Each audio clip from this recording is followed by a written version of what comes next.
Think about this. The last time a major news event broke, maybe uh, a conflict erupting or some global crisis unfolding, what was probably the first thing you did? Right. You likely pulled up a map on your phone, yeah. Yeah. Or saw one flash across the TV screen. Exactly. You wanted to know where. But what did you really see in that moment? Was it just a simple guide, or was there something else going on? It's a really powerful thought, isn't it? Because even now, in our hyper-connected digital age, maps still have this immense, almost magnetic fascination. They seem to promise clarity, right? Yeah. Like an immediate understanding of these really complex global events, guiding our eyes straight to the heart of the matter. But maybe it's not quite that simple. And that fundamental idea that maps are actually far more than just neutral guides, that's exactly what we need to unpack today. Welcome to the deep dive. Yeah, today we're really embarking on an exploration into this surprising, often hidden world where maps and geopolitics collide. Our mission really is to reveal how maps aren't mere tools for navigation. They're actually potent instruments of power, persuasion, and political vision. They're constantly shaping our understanding of the world and, quite literally, dictating the terms of global conflict sometimes. And for this deep dive, we're drawing our insights from some fascinating excerpts of Geopolitics, a very short introduction by Klaus Dodds. So, get ready for some potentially serious aha moments about something we all tend to take for granted, every single day. Okay, so let's dive right into that core idea you mentioned, the common, almost instinctive perception we have of maps as, well, objective truth. Yeah, we tend to think of them as these perfectly neutral, transparent representations of reality, don't we? Just the facts, laid out on a page or a screen. But how does that perception actually hold up when you scrutinize it? Well, it's precisely there that we need to bring in a crucial counter-perspective.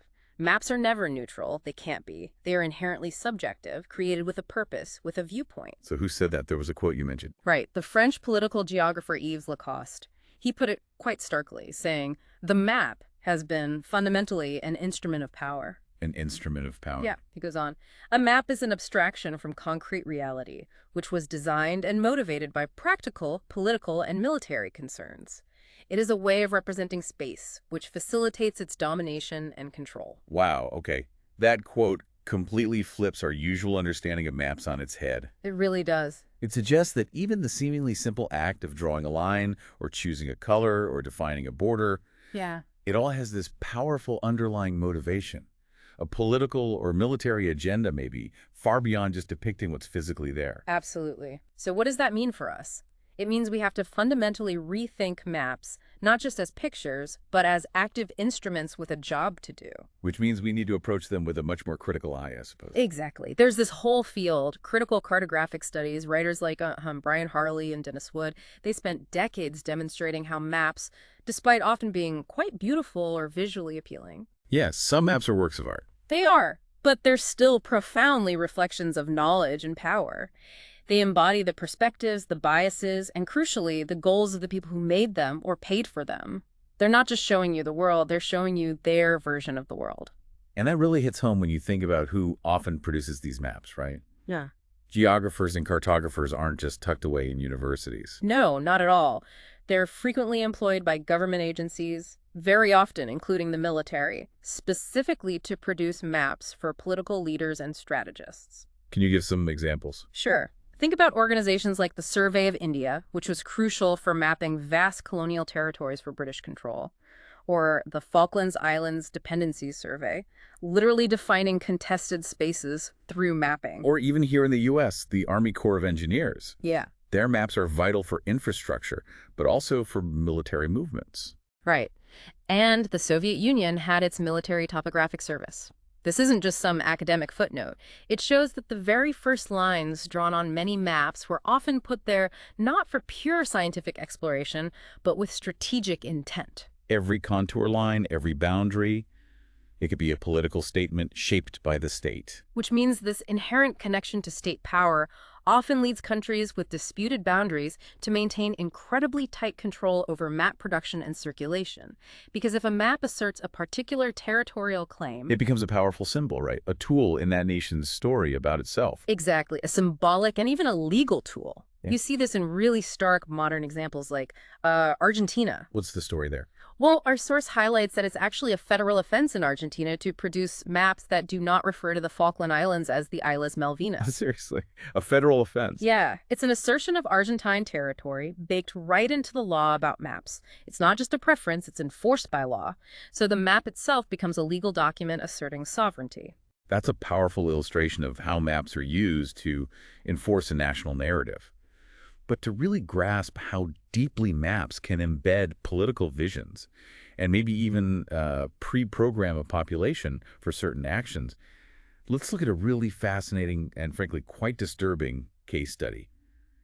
Interwar Germany. Yes. That's a crucial one. So what was the significance of German cartography during that period, especially after the 1919 peace conference and the Treaty of Versailles, which, dramatically reshaped Europe's borders? What story were they trying to tell with their maps? Well, after Versailles imposed these new borders and pretty significant restrictions on Germany, German geographers and cartographers didn't just, accept this new reality on paper. They pushed back? They sprang into action, yeah. Oh. They started creating maps that depicted Germany not just as a defeated nation, but as imperiled and threatened by these new borders. The goal was clear: to visually articulate a sense of injustice, of vulnerability. Okay, so how did they actually achieve that visually? What kinds of cartographic tricks did they use to create this feeling of a nation under siege? They used incredibly sophisticated techniques. These weren't just your standard topographical maps, no. They employed specific symbols, really strategic color choices, and they manipulated scales to specifically highlight German-speaking communities that suddenly found themselves outside the new borders of the interwar German state. Right, so emphasizing the lost Germans. Exactly. And they visually portrayed what they called bleeding borders, these jagged lines that supposedly threaten German economic interests by literally slicing through existing infrastructure, like railways or trade routes. The visual message was clear: dismemberment, vulnerability, a constant wound inflicted on the German nation. It sounds incredibly manipulative, but you can almost imagine the emotional pull of those visuals. And this wasn't just a purely visual campaign, was it? There were sort of intellectual ideas backing it up. Oh, absolutely. This whole campaign was reinforced by concepts like there's a German geographer, Albrecht Penck, and his notion of Volks- und Kulturboden. Volks- und Kulturboden, what does that mean? It was essentially this idea that German national identity and culture were inherently tied to specific territories, specific landscapes. And this claim often implicitly contrasted German order and culture with the supposed disorder of their Slavic neighbors. So these maps weren't just showing territory, they were projecting a whole worldview, a sense of German superiority, and importantly, grievance. So these maps were essentially promoting a vision of a greater Germany then. What did that expansionist idea actually involve, beyond just getting back the lands lost at Versailles? Precisely. They were promoting a really ambitious expansionist vision. It wasn't just about reversing Versailles. It was about imagining a new, larger Germany, one that would not only regain the old German Empire's lands, but also absorb Austria and parts of Czechoslovakia. It was a grand, visually legitimized blueprint for future territorial expansion. And what's truly remarkable, or perhaps scary, is how widely these maps were spread. They weren't just hidden away in academic journals or government files. No, they were pervasive, everywhere. They were reproduced in newspapers, magazines, posters, postcards, even school atlases. They effectively embedded this nationalistic revisionist vision right into the everyday consciousness of German citizens. So the Weimar Republic, despite all its internal chaos, was actually really influential in shaping this interwar German cartographic culture. It was a massive, widespread propaganda effort. Absolutely. And the chilling footnote to this story, as our source points out, is that by the early 1940s, these very maps, the ones that had been so influential, they were actually banned in Germany itself. And why? Because the actual Nazi conquest had already far exceeded the territories they'd claimed as part of that greater Germany on those earlier maps. The reality of their aggression had outpaced even their own propaganda maps. Oh, wow. That's something. Yeah. The really powerful takeaway here isn't just that maps can be biased.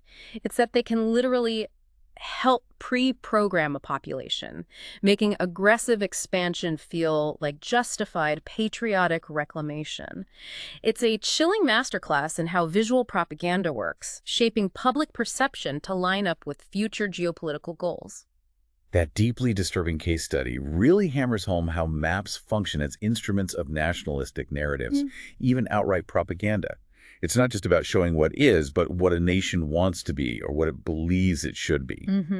But this idea of maps as tools of national interest It didn't stop there. How did it become so profoundly ingrained in public consciousness, particularly in the United States, maybe in a slightly different context? Well, it's a phenomenon that really peaks during times of war and international crisis.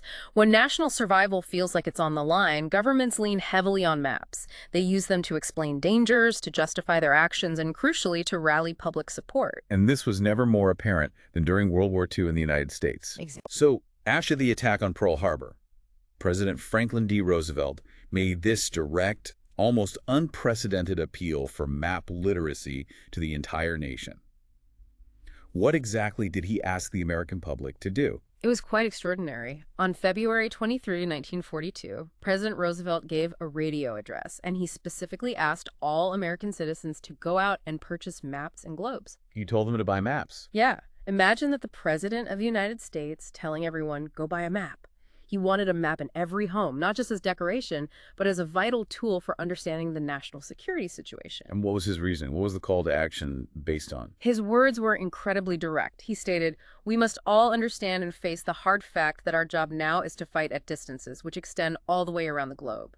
It was about grasping the sheer scale of the war. And he gave specific instructions, didn't he? Like a guided tour for listeners to follow along on their new maps. He did. He said, "Look at your map. Look at the vast area of China with its millions of fighting men. Look at the vast area of Russia with its powerful armies and proven military might." He continued, painting this global picture of alliance and resistance, urging listeners to look at the British Isles, Australia, New Zealand, the Dutch Indies, India, the Near East, and the continent of Africa, listing their resources and their determination to resist the Axis powers. And he included the Americas, too. And he didn't just stick to continents. He painted this vivid, almost granular picture of the Pacific theater. He detailed specific islands, coastlines. He illustrated how the Philippine Islands were already surrounded on three sides by Japanese power: the China coast, Indochina, Japan itself, the fortified mandated islands. And he even pointed out Guam, calling it an unfortified lone outpost among countless small dots on the map, but emphasizing that together they covered a huge strategic area. His point was crystal clear. This was a global fight, and you needed to see it spatially. The public's response to this presidential urging was described as having considerable gusto. What was the immediate impact of this call to map literacy on society and, I guess, the map-making industry? Well, first off, it led to a huge commercial boom for cartographic publishers like Rand McNally. I mean, it's hard to imagine a similar presidential call today having such a direct commercial effect on, say, app developers. Sure. And the National Geographic Society, with its famous magazine, also saw its readership skyrocket during this period. Citizens weren't just passively consuming news anymore. They were actively trying to locate places like Guadalcanal and Normandy on their own maps. And you mentioned this quest for geographical certainty became all the more poignant, more urgent, when they received news that family members wouldn't be returning alive from those very places scattered across the globe. That's the tragic side, yes. The maps became deeply personal connections to distant, dangerous places. So what was the broader impact of this explosion of interest, this cartographic production, on America's understanding of its place in the world? Did it shift things? Absolutely. This led to a truly emerging geographical consciousness. The new maps that flooded the market in the 1940s showed American citizens the immense, unprecedented scale of military operations stretching across 3 continents. And critically, you mentioned these maps began to emphasize a new kind of projection, the polar-centered one. How did that change things? That subtly but profoundly cognitively repositioned the United States. It showed its northern edges as being surprisingly close to the Soviet Union and Northern Europe. Now, while the full strategic impact of this shift towards the North Pole wasn't completely felt until the Cold War. It definitely laid the imaginative groundwork. Precisely. It helped prepare the ground for a new internationally oriented geographical consciousness in America, one that was eager, perhaps even anxious, to shape the post-war global order. So this idea of using maps to shape a nation's understanding of its global position, its role in conflicts, it actually has these deep roots going back to early 20th century geopolitical thinkers. Which brings us to a truly foundational figure in this whole discussion, Halford Mackinder. Who was he, and why is he so central to understanding this link between maps and power? Halford Mackinder was a major figure, a man of immense stature in British geography and public life. He was a leading light in British geography. Oxford University still has a Mackinder Chair named in his honor. Wow. Yeah, he was a fellow of the Royal Geographical Society in his early 20s, later became director of the London School of Economics, and was even a member of parliament. A real polymath, deeply embedded in the intellectual and political world of his time. And like many of his contemporaries, apparently he was preoccupied with the rise of Germany and the United States as global powers. Very much so. He believed that geography was essential for British citizens to, as he put it, think, imperially think, that is to say, in spaces that are worldwide. He was involved in the Colonial Office's Visual Instruction Committee, helping shape how the empire was taught. So how did these concerns lead to his most famous work, The Geographical Pivot of History? Well, in January 1904, Mackinder presented this seminal paper, The Geographical Pivot of History, to the Royal Geographical Society in London. And he brought maps with him. It offered this incredibly sweeping analysis of global history and geography. Now, the timing was important, right? This was during that period of intense globalization. Exactly. His talk came during what the historian Stephen Kern called an era of global time-space compression. Between roughly 1880 and 1914, the world was just fundamentally changing: standardized time, radio, railways, early flight, and the peak of European colonialism. Everything felt closer, faster. So in this rapidly shrinking, almost fully colonized world, what was Mackinder's core argument about the future of global power? Mackinder argued that the world was entering a post-Columbian era. Basically, he contended there were very few opportunities left for imperial states like Britain to make new territorial conquests. There just wasn't much unclaimed land left to grab. So he was looking for a new way to understand how power would work in this newly interconnected, closed global system. And this led him to believe that the balance of power was fundamentally shifting, away from sea powers like Britain. Toward land-based powers, yeah, like Germany and Russia. And why did he think this shift was happening? What was the key driver? Railways.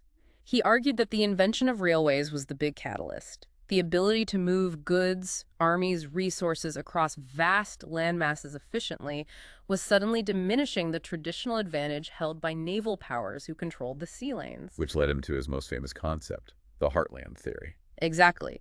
He identified this huge area within the Euro-Asian landmass as the heartland. He believed this region held the key to future global power because of its immense population potential and resource wealth, and crucially, its relative inaccessibility to sea power. And what were the geopolitical stakes he saw? What would happen if one power or an alliance controlled this heartland? He spelled it out very clearly, he said. The oversetting of the balance of power in favor of the pivot state would permit of the use of vast continental resources for fleet building, and the empire would then be in sight. He was particularly worried about Germany allying with Russia. A Russo-German alliance controlling the heartland. That, he contended, had the potential to dominate the entire world. It was a stark warning to Britain. So the pivot area was like the gateway to this crucial heartland. How did Mackinder define this area geographically, and how did history seem to reinforce its importance in his eyes? He defined the pivot area as basically modern-day Siberia and Central Asia. And Mackinder saw this recurring historical pattern where empires had constantly fought for control over this region. He knew very well about the British Great Game with Russia, vying for influence near British India. Maps and surveys, geographical intelligence had been crucial in that long rivalry. And accompanying this sweeping theory, Mackinder produced a map that's become iconic in geopolitical studies. How did his specific cartographic choices, especially the map projection he used, visually hammer home his argument? Right, the map itself is key. He used a Mercator projection, which, as you know, distorts areas near the poles. Massively enlarges them, right? Massively. So on his map, Russia and Greenland look huge, while Africa and Latin America appear much smaller. This wasn't an accident. The viewer's eye is immediately drawn to the center of the map, to this vast area labeled the pivot area. And other regions were just sort of secondary. Yeah, they were depicted as the inner or marginal crescent, the outer or insular crescent. North Africa and the Arabian Peninsula were simply labeled desert, and Antarctica wasn't even on the map. It was pure cartographic focus, visually reinforcing his geopolitical argument about the heartland's centrality. Now, while the direct influence of Mackinder on actual British foreign policy is apparently debated by historians, Right, it's not entirely clear-cut. his global vision was certainly picked up and greatly appreciated by later generations of German scholars, particularly the geopoliticians. But looking back, were there any major miscalculations in his theory? Hindsight definitely reveals some. While his influence on German thought, especially figures like Haushofer, was significant, he arguably overestimated the immediate strategic importance of the Russian heartland at that time, and perhaps ironically, given his focus, he underestimated the rapidly emerging power of the United States. And there are also some, well, more challenging aspects of his writings when viewed from today's perspective. Yes, absolutely. Our source points out that we need to acknowledge the disturbing aspects. Mackinder frequently referenced race and even English blood as explanations for why certain groups were supposedly better suited to govern or manage the world. In that 1904 presentation, he identified the East as perpetually threatening, unstable, and sometimes seemed to suggest it was racially incapable of peaceful governance. It's a stark reminder that even brilliant historical analyses can be deeply embedded in the problematic social norms and prejudices of their time. It is. And our source notes this wasn't unique to Mackinder. This kind of thinking, linking race and civilization and governance was unfortunately common. It cites American presidents like Theodore Roosevelt using similar rhetoric about America's role in relation to Latin America and the Asia-Pacific. So Mackinder mapped a world of intense imperial competition, projecting this future where land power, facilitated by railways, would increasingly challenge traditional sea power.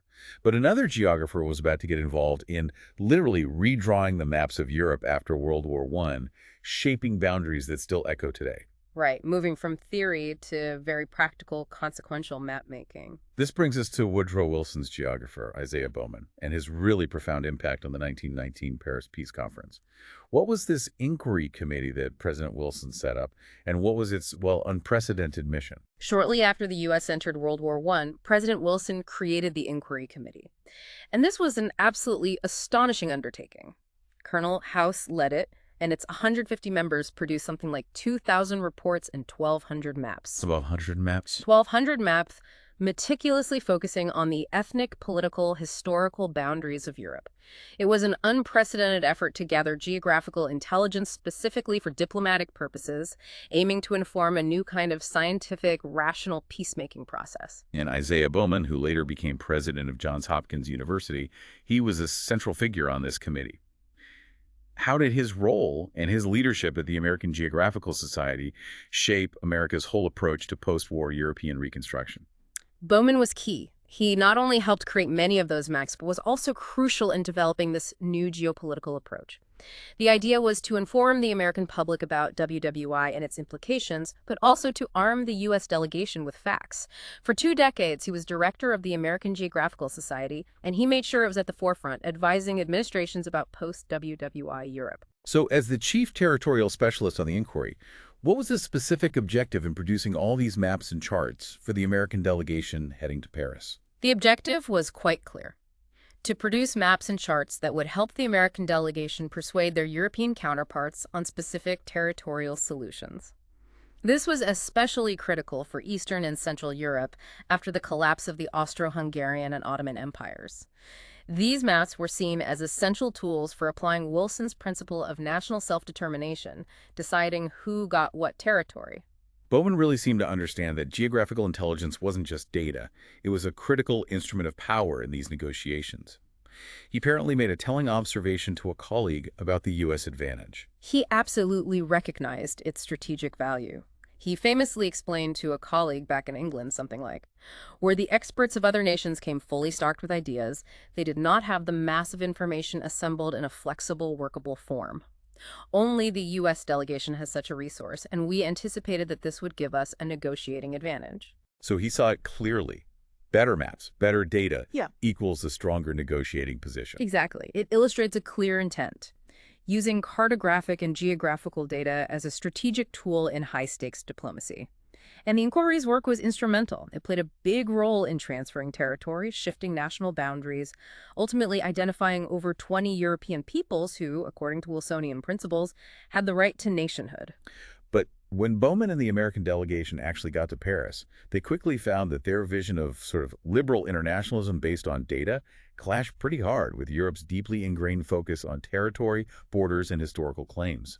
What does this clash of geographical visions actually look like on the ground? Well, the European delegations were deeply divided amongst themselves over really thorny issues, like the status of port cities such as Danzig, or the incredibly complex regional geographies of Southeast Europe.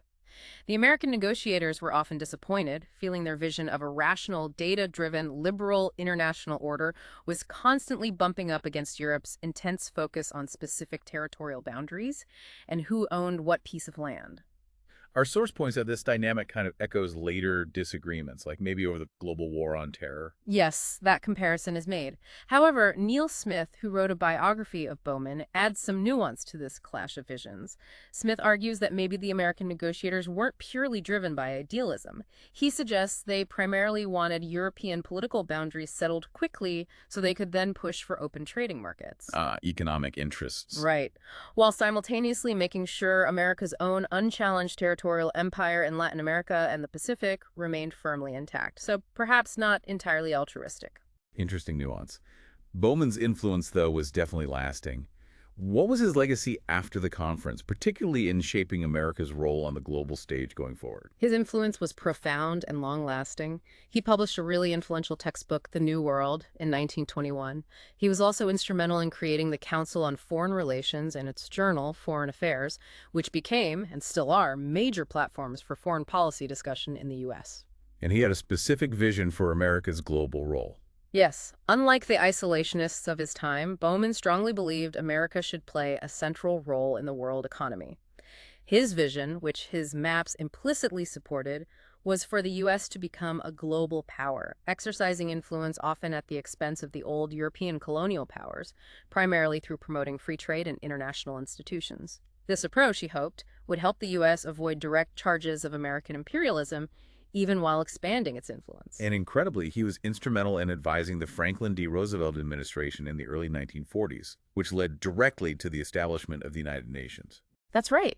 And the fact that the UN headquarters ended up in New York City, an American city, well, our source notes this location was testimony to how geographers such as Bowman were able to promote American national interests as simultaneously representing something more universal. It's a fascinating example of how a geographer's vision, backed by cartographic influence, can literally shape the institutions of global governance. So the lessons learned from World War I about using maps to explain these complex global realities, to justify policy, and to wield influence, they were taken to an entirely new level during World War II. And surprisingly, thanks in part to a Hollywood director. Yeah, enter Frank Capra. Right, this brings us to Frank Capra and his famous Why We Fight series, particularly the film The Nazi Strike from 1942. Capra, the celebrated Italian-American film director, known for films like It's a Wonderful Life, he was actually commissioned by the U.S. government to create this series. What was the initial goal? The initial goal was pretty straightforward: to explain the war, why America was involved, to the American servicemen and women who were being drafted or volunteering. But the films were so effective, they were later shown to the general public as a powerful propaganda tool, really, to explain and legitimize America's deep involvement in World War II. And what was the scope of this series? How many films were there? The Why We Fight series ended up being 7-hour-long films. Titles like Prelude to War, The Nazi Strike, which we'll focus on, Divide and Rule, Battle of Britain, Battle of Russia, Battle of China, and significantly, War Comes to America. That last one was specifically aimed at convincing Americans why the U.S. could no longer afford to stay isolationist. Capra's real genius was translating these complex geopolitical ideas into compelling visual narratives that a mass audience could grasp and respond to emotionally. And the Nazi Strike really stands out, doesn't it, in terms of its visual and cartographic elements? How did this film visually depict Hitler's plans for global domination? And what famous geopolitical theory did it explicitly connect to? Oh, it's very explicit. The film visually depicted Hitler's plans for global domination by making direct reference to Halford Mackinder's maps and his famous three-part dictum. Who rules East Europe commands the heartland.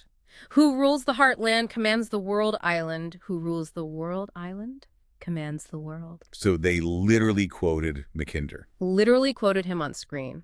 It explicitly connected the current unfolding conflict to this foundational geopolitical theory. The film told viewers that the German regime's strategic plans were based on what it called the science of geopolitics. It suggested that, unlike maybe other nations, the German regime had systematically collected and analyzed information on places and resources, both human and physical assets, and was now using this cold, calculated science to pursue its world-dominating aims. So it really hammered home this idea that the Nazi threat wasn't random or irrational, but a planned, calculated global strategy based on geopolitical theories. And the visual impact must have been incredibly powerful. How did it depict Hitler's ambitions for the world island and beyond? The visuals were stark. Hitler and his inner circle were depicted as absolutely hell-bent on securing more and more territory to eventually claim the entire world island, which Mackinder defined as Africa, Asia, and Europe combined. The film strongly suggested that given the immense demographic and physical resources contained within this world island, it was only a matter of time before Germany, if unchecked, would control the rest of the world too, including the Americas. And there was that final image. Yeah, the chilling final image of that section of the film showed the entire globe being completely covered, swallowed up by a looming Nazi swastika. It was a terrifying visual warning of the ultimate stakes of the war. Capra series was clearly a crucial example of how the global conflict literally stretched the geographical imaginations of American citizens. With millions of American troops being deployed across Europe, Africa, Asia, the Pacific, how did maps become essential for just comprehending the sheer scale of this conflict? These maps, whether they were shown flickering on cinema screens or printed in magazines and newspapers, they had really lasting consequences on the collective Anglo-American geographical imagination. They created this kind of visual reservoir, as the source puts it, that later cartographers could draw upon to explain and represent the next global confrontation, the Cold War, which was already looming. And this revisualization wasn't just Capra's doing, right? There were others involved. No, absolutely. Other filmmakers like John Huston and John Ford made documentaries, journalists, mapmakers like Charles Owens of the Los Angeles Times. They all played a part. There was this quote from Robert Strausshoop, another geopolitical thinker, who asserted that maps of every kind and description are the indispensable medium for diffusing the findings of geopolitics. That idea really fueled this widespread use of maps to explain the war. And these new maps were often designed to show readers why Americans were fighting in specific, often unfamiliar places like Guam or the Solomon Islands. How did this specificity resonate with the American public, maybe particularly on the West Coast? It was incredibly relevant, especially for audiences on the West Coast. The fighting in the Pacific Theater resonated very deeply there because so many servicemen were entering and leaving through cities like Los Angeles and San Diego on their way to that vast war zone. The maps made this distant, complex conflict feel much more local and immediate, connecting the dots for people whose family members were directly involved. Now, beyond the popular media, professional geographers themselves were also directly recruited into the American and British war efforts. Well, What kinds of specific practical contributions did they make to the military campaigns? in Britain, for example, geographers were pulled in to contribute directly to map production, but also sophisticated photographic analysis, interpreting aerial reconnaissance photos, and producing detailed military manuals and geographical guides for specific operations. Any specific examples? Yeah, the source mentions a polar geographer named Brian Roberts. He was commissioned to write detailed guides on Iceland and the Arctic specifically for British naval intelligence. And the sheer volume of geographical data being gathered was astounding. By 1942, the Central Interpretation Unit in Britain had accumulated millions of aerial photographs of continental Europe taken by the Royal Air Force. These photos formed the basis for creating detailed terrain models, which were considered absolutely essential for military planners organizing invasions and campaigns. And a tangible symbol of this whole transformation in geographical thinking was President Franklin D. Roosevelt himself. He actually received a huge globe as a Christmas present in December 1942. Right, symbolizing this new global perspective taking hold. And then the advent of the Cold War, this new geopolitical confrontation with the Soviet Union, it further transformed the strategic significance of previously overlooked places, particularly Alaska and the high Arctic. How did this next big shift affect mapping? What new threats did maps begin to emphasize? Well, the maps focused on the Japanese threat after Pearl Harbor were quickly replaced. New maps started emphasizing the startling geographical proximity of the Soviet Union right across the Arctic. This shift toward a polar perspective was about to become absolutely central to mapping the new global confrontation of the Cold War, and it would forever change how Americans viewed their nation's place and vulnerability in the world. Okay, so we've seen how World War II cartography really stretched the American geographical imagination, making the world feel simultaneously larger in scope, but also more interconnected. But what was the critical shift that occurred in mapping during the Cold War itself? How did maps redefine global perception then? really emphasizing proximity and shrinking distances. Well, the diplomatic historian Alan Henriksen argues that the post-1945 period ushered in this really significant shift in the collective geographical mindset, moving from a primarily continental outlook to a truly nascent global one. Victory in 1945 didn't actually bring reassurance. Instead, the simmering conflicts and the rise of the Soviet Union confirmed that the U.S. was no longer safely isolated by its oceans. So maps had to reflect this new reality. Exactly. Mapmakers and geographers like Alexander de Seversky and, perhaps most notably, Richard E. Harrison started deploying these new polar-centered projections. Their explicit goal was to emphasize the United States' startling proximity to its new Cold War opponent, the Soviet Union, right across the top of the world. Richard E. Harrison sounds like a particularly influential figure in this. Mm. What did he believe Americans needed to understand about geography in this new air-age global era, as it was called? Harrison was hugely influential. He provided technical advice directly to the State Department and the Office of Strategic Services, which of course became the CIA. He was adamant that Americans needed to adapt to a rather different geographical state of mind. Different how? He genuinely believed that the dominant map projections people were used to, like the Mercator, had actually led many Americans to mistakenly think the Earth was essentially flat, or at least to think in flat terms. He emphasized the urgent need to truly internalize that the Earth is spherical and highly interconnected, especially by air travel. Which meant strategic thinking needed to shift. Needed to shift northward, exactly. Americans needed to start thinking about places like Dutch Harbor and Alaska as being strategically critical, not just focusing on Pearl Harbor and Hawaii. For Harrison and his supporters, actual globes were often seen as a better teaching tool than flat maps, because they more accurately represented relative distance and proximity on a sphere. So adopting this aerial, spherical perspective completely changed the game.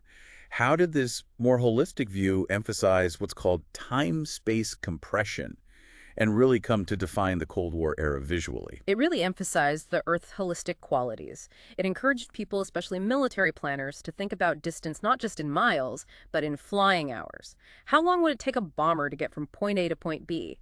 This polar perspective dramatically cemented that sense of time-space compression. The view from the North Pole literally became the defining visual perspective of the Cold War era. And new projections were needed for this. Yes, projections like the equidistant projection were judged most satisfactory because they could depict the world continuously and convey distances from a central point more accurately. And these were quickly adopted by military authorities. They started using concentric circles radiating out from potential bases to depict the operating range of bomber aircraft and, crucially, missiles. So the result of this shift away from the familiar Mercator projection was profound. How did it fundamentally change how both American and Soviet military personnel viewed the Arctic region?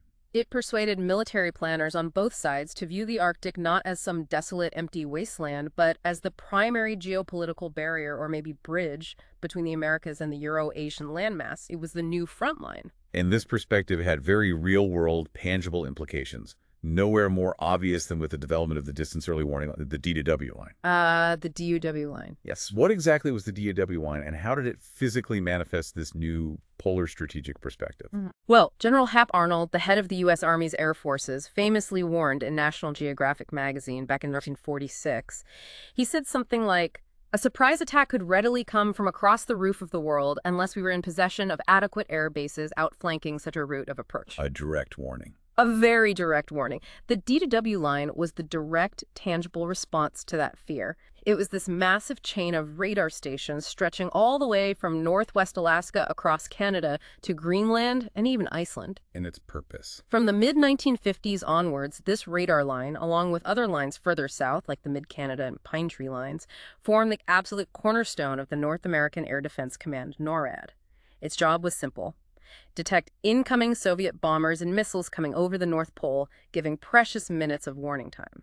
And interestingly, for Canada, hosting and operating many of these DWBU line stations in their vast northern territories also served another purpose, didn't it? It helped cement their own sovereignty. That's a really important point, yes. It gave Canada a practical means to survey and exert control over its own huge territory, much of which had been sparsely mapped or monitored before then. Now, beyond these very visible radar lines, the source mentions that the very figure of the Earth itself became strategically vital for Cold War targeting. What does that term mean, and why was getting it right so incredibly important? Defining the figure of the Earth became paramount. This meant figuring out the Earth's exact shape, its precise dimensions, its gravitational fields, every tiny bulge and dip, because without that hyper-accurate geodetic data, intercontinental ballistic missiles, ICBMs, simply couldn't hit their targets accurately over thousands of miles. Precision required knowing the planet precisely. So the U.S. military became incredibly eager to obtain detailed geographical information, especially about the Eastern Bloc. Desperate for it. This led directly to the development of new satellite reconnaissance systems like Corona, which was first launched in 1958. Spy satellites became absolutely essential tools for gathering geographical intelligence. And our source points out the dire consequences of this kind of detailed mapping in action during the Vietnam conflict. Satellite photography was used to generate even more detailed maps of Southeast Asia. How did this influence American bombing missions? These incredibly detailed maps, while providing military planners with unprecedented targeting information, were highly influential in guiding American bombing missions, often with tragic and devastating consequences for civilian populations on the ground. It's a stark reminder of the real-world impact of this kind of geographical intelligence. This heightened sense of geographical proximity, this feeling that the enemy was just over the horizon or even over the pole, arguably contributed significantly to the mutual suspicion and wariness between the United States and the Soviet Union. Absolutely. By the time the Cuban Missile Crisis erupted in the early 1960s, the reality was stark. Bombers from both sides could easily traverse the Arctic Ocean. And with missile technology rapidly advancing, response times were being measured in mere minutes, not hours or days. The world felt incredibly small and dangerous. And this mental and geographical shrinkage, as the source calls it, also deeply permeated Cold War popular culture, didn't it? Where could people see this new reality reflected in everyday entertainment? It was everywhere. Films, television shows, advertisements, even cartoons reflected this new reality of a smaller, more interconnected, and potentially much more dangerous world. Popular thriller writers like Alistair MacLean penned novels like Ice Station Zebra and Night Without End, centering their plots on intrigue and danger right at the North Pole, literally bringing this Arctic front line to the cinema screen for mass audiences. And the maps themselves, the ones appearing in magazines and newspapers, often visually depicted the Soviet threat in really stark, sometimes deliberately fear-inducing terms. Could you give us some examples of these visual metaphors? Sure. Time magazine in March 1952, for instance, published a map showing the Soviet Union as this menacing red mass flowing blood-like towards Western Europe, threatening to flood or stain territories red. It was visceral. Very graphic. Very. Other maps reproduced in popular magazines like the Saturday Evening Post and Life depicted the Soviet Union as a gigantic octopus, its tentacles reaching out across the globe, capable of interfering in the affairs of many states simultaneously. These were powerful, often quite frightening visual metaphors designed explicitly to rally public opinion and support against the perceived communist threat. So after 40 years of this intense Cold War confrontation, the American geographical imagination had been well and truly shifted northwards. What was the ultimate legacy of this cartographic transformation for the Arctic itself? And what new challenges does that region face today, post-Cold War? Well, successive generations grew up understanding that the United States and the Soviet Union were separated not by vast insulating oceans, but by an Arctic Ocean that was no longer any kind of effective barrier to intercontinental bombers or nuclear submarines capable of traveling right under the ice cap. The strategic perception changed completely. Completely. By the end of the Cold War, around 1989-90, that massive DUW line, that huge symbol of Cold War defense, had become both an environmental hazard, lots of rusting infrastructure and pollutants, and a political liability. And ironically, you started seeing American tourists actually traveling to the North Pole on former Soviet Union icebreakers as melting ice made the region more accessible. So the Arctic front line shifted again. It shifted again. The Arctic is now at the forefront of a very different kind of engagement, one dealing with the consequences of climate change, industrial pollutants, and the environmental cleanup from all that rusting Cold War military infrastructure. It's a tangible physical legacy of its previous strategic importance mapped onto the landscape itself. So we've traced how the Cold War literally remapped the world in our collective minds, shrinking distances and highlighting new threats. But what happens when the next major global shift occurs, like the one after 9/11? How does cartography adapt again to define a completely new kind of global danger and perhaps justify a new form of intervention? This brings us right up to Thomas Barnett's incredibly influential map titled The Pentagon's New Map. It was published in Esquire magazine in March 2003, literally just before the US-UK invasion of Iraq. And this map, as our source notes, consciously set out to overturn Cold War cartographies of East and West and even post-Cold War cartographies of North and South. So it wasn't just a minor update. It was presented as a fundamental reimagining of global power dynamics and threats for the 21st century. Exactly. A whole new way of seeing the world's dangers. Barnett's influence was pretty significant at the time, wasn't he? He was a Pentagon consultant, faculty at the U.S. Naval War College. He, along with other prominent neoconservative commentators, became really dominant voices in shaping policy thinking in post-Cold War and especially post-9/11 America. Yes, his ideas had considerable traction in certain circles. What was the prevailing sense of sort of geographical crisis in the 1990s that set the stage for Barnett's new map? What was the feeling after the Cold War ended? Well, the 1990s, following the collapse of the Soviet Union, actually brought this profound sense of geographical crisis or uncertainty. Intellectuals, policymakers, ideologues, they were all passionately debating what the end of the Cold War actually meant. For those associated with groups like the Project of the New American Century. The neoconservatives. Right. They viewed the Clinton administration's focus on multilateralism and international cooperation as dangerously misguided, even naive. They believed the U.S. absolutely had to be prepared to use its unrivaled military and political hegemony to dominate a world that had, in their view, arguably become even more dangerous, just in different ways. A world rife with new diffuse threats like terrorism and rogue states. And maps. Satellite photography, intelligence gathering, these remained absolutely central to this vision of managing global threats. Our source recounts a fascinating, maybe chilling anecdote from the British journalist Robert Fisk about a German arms dealer receiving U.S. satellite photos of the Iranian front lines back in the early 1980s during the Iran-Iraq War.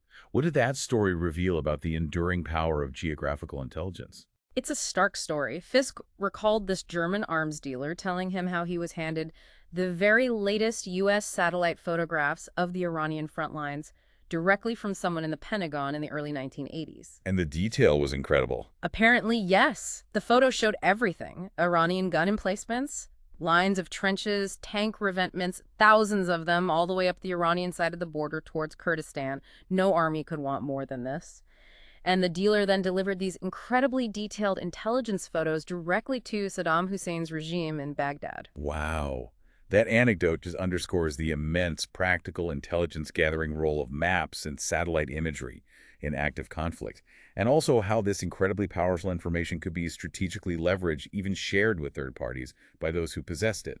It highlighted the continuing strategic value of knowing the figure of the Earth in minute detail. Precisely. And it's within this context, then, that Thomas Barnett developed his famous core and gap thesis. What was his fundamental, maybe overly simplified worldview, and what kind of actions did it immediately seem to justify? In Barnett's mapping project, the world is viewed as unquestionably threatening. He depicted terror networks and so-called rogue states as constantly capable of circumventing global order. And crucially, in his view, being disconnected from the globalized community, from the global economy, was deemed inherently dangerous, both for those inside the disconnected zone and for those in the core. So he divided the world Into this simple bifurcation. A functioning core, basically countries sharing American values and integrated into the global economy, and a dangerous, unstable, non-integrating gap. And this very simple, almost binary division, he argued, served to justify American power projections, including military interventions into specific territorial spaces within that gap, like Iraq and potentially Iran. Barnett claimed his whole vision was informed by a simple geographical epiphany. How did he define danger in this new framework? What did this imply about identifying threats on a global scale? He claimed that identifying danger should be informed by a sense of where, not who. In other words, much like Mackinder before him, his geographical imagination was primarily concerned with identifying and representing global dangers on a truly global scale. The focus shifted from specific regimes or individual leaders towards identifying entire geographic zones deemed inherently problematic or threatening simply by virtue of being disconnected. In his follow-up book, Barnett used two specific maps to illustrate and expand on his thesis. How did the first map, the one from the Esquire article, visually depict the world? And what did that infamous blue stain signify? Right. The first map was visually very striking. It divided the globe into these two distinct portions, and there was this large, ominous blue stain that was his term radiating roughly along the equator. This stain depicted the threatening non-integrating gap, those parts in the world occupied by what he termed failing states, or states that were poorly integrated into the global order and economy. It was an immediately categorizing, almost alarming representation of global order versus disorder. And the second map was designed to visually support his argument for why American intervention was necessary in this gap. How did it illustrate the pattern of U.S. military involvement? The second map depicted all American military interventions in the post-1990 era, everything from humanitarian aid missions and evacuations to actual combat operations and contingent positioning of troops. It effectively illustrated how frequently U.S. forces were already involved in this non-integrating gap, but often, Barnett argued, with little apparent strategic advantage. He criticized many of the deployments during the 1990s as being poorly thought out, lacking a clear connection to core U.S. economic and security interests as he defined them. This whole concept led to this perception, promoted by Barnett and others, of the U.S. as a kind of system manager for the globe. The geographer Susan Roberts observed that global political space was being conceived almost like a computer system, either well-connected, formatted, or disconnected, corrupted. And in this view, the U.S. was the manager, and neoliberal globalization was the dominant program or operating system. What specific strategy did Barnett propose for the U.S. in this role? Barnett contended that the U.S. absolutely must pursue a strategy of actively expanding the Corps' membership, bringing more countries into the fold of globalization and shared values, and, crucially, intervening decisively in the non-integrating gap. This intervention could even be unilateral and preemptive, he argued, whatever it took to reconfigure the global order and eliminate threats emanating from the gap. New rules of engagement were needed for dealing with this gap, precisely because it didn't conform to the established order found within the Corps, Which meant that existing international institutions were often seen as obstacles. Institutions like the International Criminal Court, sometimes even the United Nations, and the body of international law itself, were perceived by proponents of this view as obstacles that sought to constrain American power precisely when, they argued, the U.S. needed a free hand to impose order and stability on a dangerous world. Now, that's obviously a highly controversial perspective, and it raises significant critiques of Barnett's map and the worldview it represents. What are some of the key counter-arguments or challenges to his thesis? Well, one immediate critical question is how America's own imperial role, its own history of intervention, becomes sort of naturalized or taken for granted within his maps and commentaries. His assertion of the U.S. as a benign system manager might surprise many who would critically question the actual track record of the U.S. in promoting democracy, markets, and liberty, particularly given its Cold War activities in the Third World and their often destabilizing aftermath. And the source specifically challenges his assertion about the origins of threats like al-Qaeda. Yes, it challenges his claim that figures like Osama bin Laden and the al-Qaeda network are simply pure products of the gap. It argues quite strongly that their existence is, at least partly, also a consequence of decades of Cold War American foreign policy, particularly the complex and often contradictory relationships the U.S. forged with Saudi Arabia and Pakistan over the preceding 60 years. The roots are more complex than just the gap. Ultimately, the assessment given in our source is pretty blunt. The Pentagon's new map is a dangerous fantasy. What did the real-world experiences of post-2003 Iraq reveal about the potential dangers of trying to implement this kind of cartographically inspired vision? The experiences of post-2003 Iraq in particular served as a harsh reality check. They revealed just how dangerous and counterproductive it can be for the U.S. military to try and forcibly encourage democracy and open markets in places where they are viewed by significant portions of the population not as liberators or benign managers, but as foreign occupiers with their own interests. Barnett's map, despite whatever intentions lay behind it, ultimately reinforces that core lesson from our entire deep dive today. Maps are incredibly powerful tools that don't just reflect existing worldviews, they actively project specific ones, sometimes with very real and damaging consequences. So let's try and tie all these threads together as we wrap up. It seems clear that at the very heart of geopolitics lies this fundamental interest in seeing the world, in visualizing global space and power dynamics. And maps have consistently remained the favored medium for depicting these complex earthly realities. They simplify, they focus attention, and they persuade, often in ways we don't immediately recognize. And precisely because of this inherent power, Critical geopolitical writers and historians of cartography are absolutely right to be skeptical of anyone, any state, any institution claiming their maps are somehow beyond politics, beyond geographical conceits and prejudices. Maps are, as Lacoste said right at the beginning, fundamentally instruments of power, and states have long recognized their immense importance, often meticulously controlling their production and dissemination. Indeed. We saw how it's been common for many countries, especially those with disputed boundaries or territories, like Argentina with the Falklands Malvinas, to maintain incredibly tight control over map production and circulation.